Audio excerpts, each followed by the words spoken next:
Throughout this training, or at any time you need support, there are many ways to contact us. You can follow us on all major social media platforms or email us directly via our website, or you can click the Cancel Connect icon shown at the bottom of this slide on our website to book a consultation with one of our experts.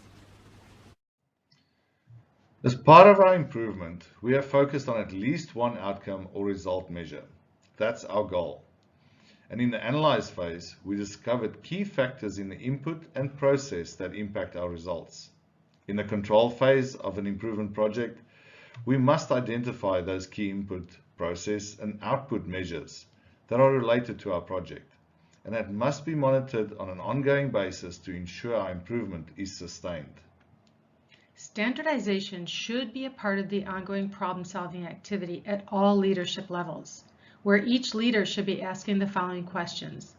What's the standard? How do I know that visually? How do I know if we're meeting that standard or not? And if the standard is not met, why are we not meeting it? And what do we do about it? If you have visual performance management in place, add to it.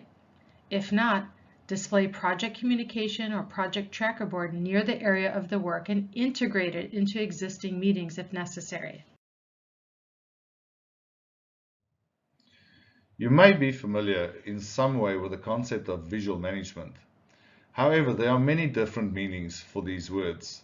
If you do a Google search for visual management, you will see many different aspects: walls of charts, project management tools, dashboards, people, etc. The word visual is used in many contexts, even within Lean Six Sigma. Visual management or visual workplace can refer to signs, markings, and labels. In a visual workplace, we've even heard some people describe the word visual in visual management as things like hand signals. Visual project management is a way to track the progress of a project. In its simplest terms, it tracks to do, doing, and done. There are many complex and robust methods as well, but this training module is about visual performance management, and that is something different than either of these. So what do we mean by visual performance management, or VPM? It's focused on managing performance, and because we're talking about a specific improvement project, we're concerned with managing the performance related to our process improvement. In these pictures, we are looking at a VPM example on a shop floor.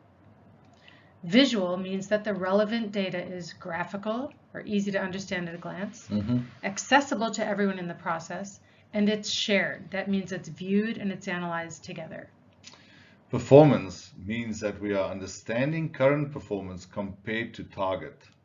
And management refers to the ongoing mechanism for leadership and work groups to detect and respond to issues, data and fact-based decisions. This means that there is a regular meeting to collectively review and respond to this data.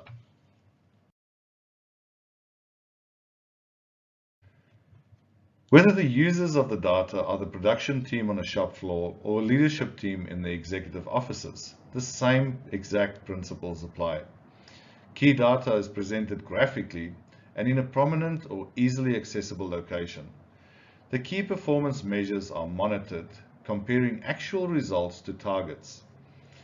The management piece means that we have a mechanism in place to quickly and effectively respond to issues and sustain our results. So how do we create a visual performance management system? We start by selecting process measures, then we make it visual. Start with one improvement, then continue to build as more and more improvements are implemented. Creating a highly productive VPM system takes some work to do, but the risks of not doing it are pretty high. There are some really significant benefits to a visual performance management system. Data equals knowledge. When leadership or a team uses anecdotal evidence or assumptions to make decisions, or passion, it can lead to a lot of wasted effort and create more problems than are actually solved. With the right data communicated and shared at the right time allows the early detection of issues so they can be solved while they are small, before they become even bigger issues. Not only does VPM system deliver timely and accurate data where it's needed, it provides a framework for the use of that data. The whole objective is that the data is used so teams can respond to changes or scenarios in the process quickly and effectively. They are making informed decisions, and the likelihood of success with problem solving and improvement is really high. Teams become really strong at self-reliant problem solving. Not only do our processes improve, but employees become much more engaged.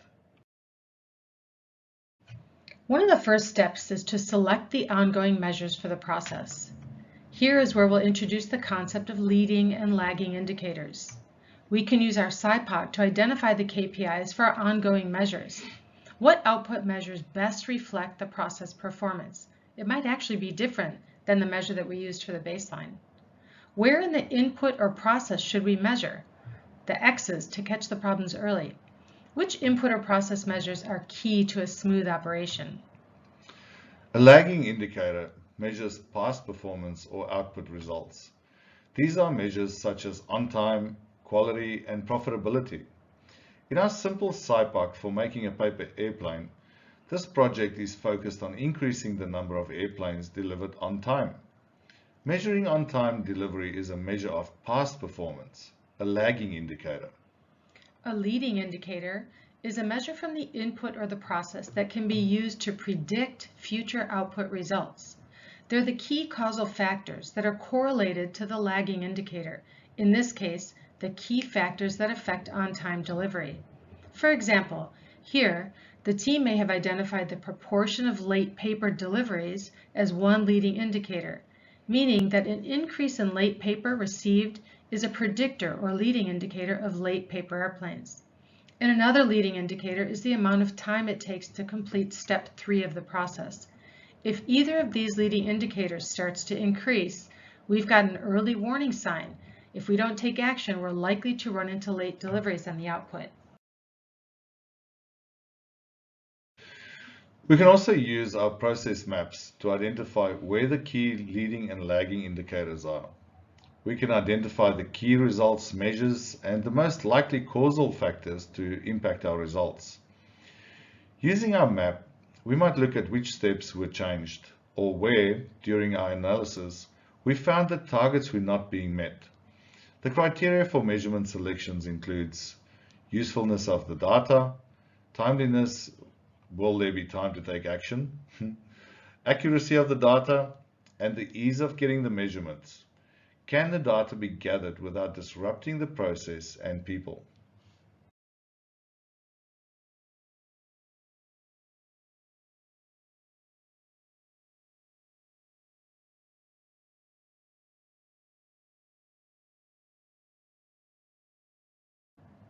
The next question is, who will be using the VPM data? Is it the cross-functional managers or leadership? The operators? The shift leaders? Understanding who will be using the data is an important aspect. It's understanding the customer of our VPM so that we can deliver to their specific requirements. And playing to the audience.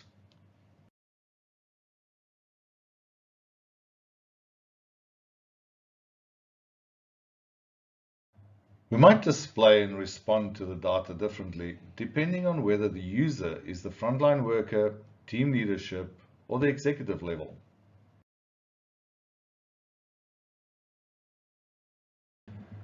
So anytime that we are talking about collecting data, a data collection plan must be created.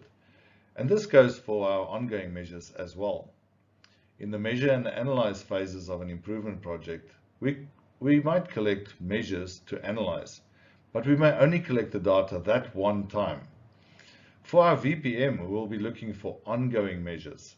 So our data collection plan has to be more long-term focused, meaning that the collection, display, and analysis of the data has to be manageable as well as meaningful.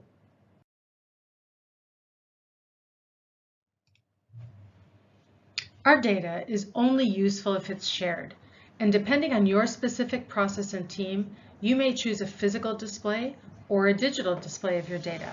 Either way, the key to displaying our data is the inclusion of a target. This seems obvious, but it's very common to see charts without any target, which makes it very difficult to assess the relevance of the results. In the manual tracker on the left, the color red indicates that the target was not met. Green indicates that the target was met. And further, there's a dotted line that indicates the point at which an action is required.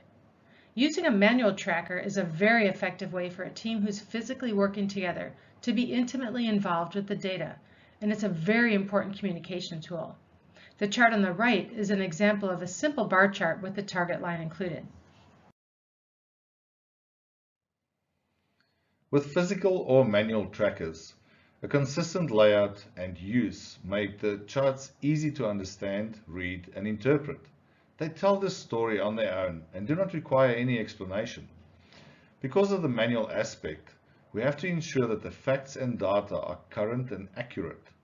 The data must be easy to maintain, and in order to share the information, it must be visible and accessible in the locations it refers to.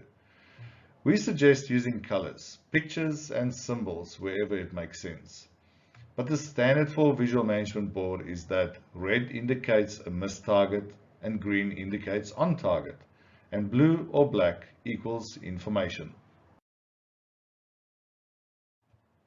Using software to generate the data has the same basic challenges, for example, timely and accurate data, but there tend to be more options for data display. This is not always a good thing. The key here is not to get too distracted by all the bells and whistles. The purpose is to create a place where the users can collaborate around shared, relevant information that's presented in an easy to understand way.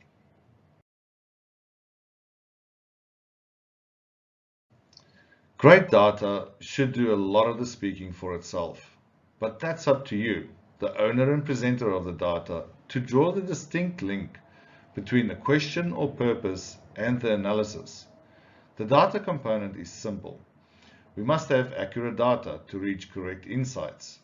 The visual component enables us to spot trends and patterns in data sets from afar, which are not easily seen in the rows and columns of spreadsheets. The skill is balancing the three: display, analyze, and narrate. We've noticed that focusing on a pretty display versus informative is a recent trend. Data storytelling is about communicating your insights effectively, giving your data a voice. Facts simply present data, whereas a story's narrative provides context, which adds to our understanding and drives valuable insights. The whole purpose of our VPM is to share information and drive to action. With most of our charts or trackers, we don't have a lot of room for wording. So the little bits that we put into our presentation have to be really awesome. For example, titles. Instead of defects, try defects were down, or defects were down but not enough. Data-driven storytelling is just like regular storytelling in a lot of ways, but there is one crucial difference.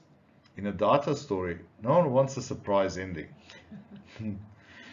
It's usually more effective to give the users, the customers of this data, the facts that they've relied on you to find out up front. Start at the end with findings and conclusions. Don't make them figure it out for themselves live in the meetings. That's not usually a good thing.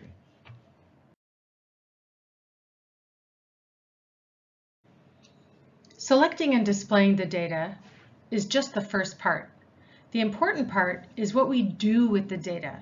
And step one for action is making sure that we have the right people participating in the VPM, individuals who can actually take action, make decisions, or impact the issue at hand.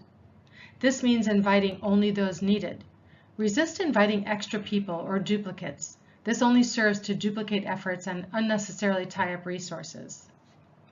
Also, no spectators. If someone isn't actively engaged, they don't need to be at the meeting. They obviously have too much time. No observers, participants only. The meeting is not a place for participants to be working on something else. If people are distracted with something else, they are not adding value to the discussion. Rule of thumb on size of the meeting is around about 5 people is a good number for decision making, and 10 is a good number for brainstorming.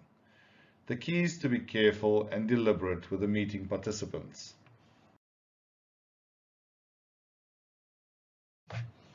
Visual performance management means that the team gathers around the relevant and timely data on a frequent basis, daily or at least weekly, to review the performance and to respond as needed.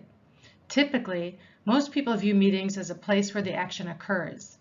There is generally very little time spent preparing for the meeting and very few follow-up tasks are assigned. But the best meetings are short and highly productive. And to accomplish this, it means that the participants come to the meeting prepared with information so that decisions and actions can be decided swiftly. This means that the majority of action and work takes place before and after the meeting. This includes the analysis of the data. The data owner should be prepared to share the story of the data with the meeting participants, not to analyze it together in the meeting itself.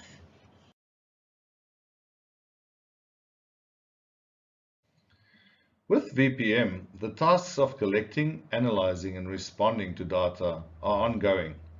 And in this step, respond, the team can work with a standard agenda that they will become very comfortable with. Here is a typical VPM meeting agenda that starts with a quick refresh on the meeting purpose. This is a great practice to start any meeting to ensure that the participants know what they are there for. Next is to review the action items from the previous meeting. Owners of the VPM data then present their findings. They present the narration or the story in their data. If there are red items or missed targets, there will be discussion around the next steps. For example, if production times were over the target for the shift, the team might decide to perform a PDCA cycle for that specific problem. If it's an executive meeting and the data shows that we're not on track to meet sales revenue, the action might be for the sales team to get together to develop a strategy and present back to the executive team. If the data shows that we are on track, targets are achieved, it's a good practice to make sure that we understand how we achieved those targets and to acknowledge the team for a job well done. All of the action items should be assigned with date and the meeting can be closed. A typical VPM meeting should last no longer than 15 minutes, and if done well, it's a productive and energizing 15 minutes.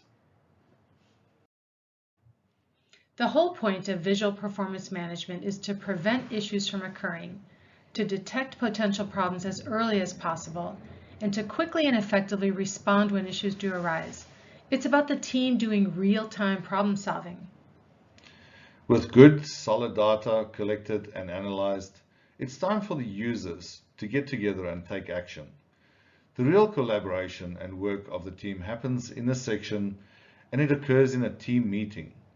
The frequency and duration of the meeting depends on the purpose and the users of the VPM. If it's a strategic VPM aimed at executives, the meeting might occur bi-weekly or monthly. But a common VPM, where operators on the shop floor are the users, will occur daily or even multiple times a day if there are multiple shifts involved.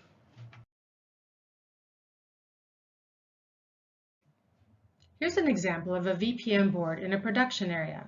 The action items are updated and current, and they're shared with everyone. They're easily visible. The manual trackers are posted, and the detailed work instructions are in the binders below the action board. And for virtual teams, especially using meeting software, we can share action items. This is an example from a meeting app called Blue Jeans. The point is, no matter what your venue, the end result of the meeting is to solidify and share action items. Key points in the process are measured and displayed. There's a process set up for the team to share and respond to that data. So what could go wrong? Before we begin our VPM meetings, the team must think through a response plan for their meetings. Our VPM response plan template is a place for you to organize this information. The high-level process steps are listed down the left side of the form, and we capture our KPIs that will be included in our VPM in the measure column. For our measures, we identify the name of the measure and then answer a simple yes/no for whether a data collection plan was completed. The next columns are to capture the target for that specific measure and an action level. This indicates the point at which an action is required. In our example here of a manual tracker, black line with green above and red below the target. And the black arrow is showing the action level, or the point at which an action is required. The form also has a space to identify the owner of this measure.